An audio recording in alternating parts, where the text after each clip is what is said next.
টাঙ্গাইল জেলায় বাড়ি আমার, থানা মির্জাপুর। সুন্দর সুজলা শস্য শ্যামলা ছিল গ্রাম আমার, নাম তার চাঁদপুর।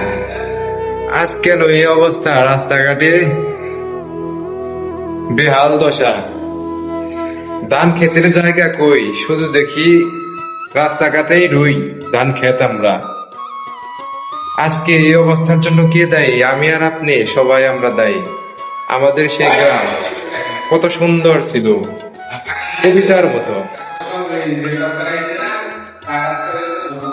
ছোটবেলায় বইয়ে পড়তাম, আমাদের ছোট নদী চলে বাঁকে বাঁকে, বৈশাখ মাসে তার হাঁটু জল থাকে, পার হয়ে যায় গাড়ি, পার হয় গরু, দুই তার উঁচু তার ডালু তার বাড়ি।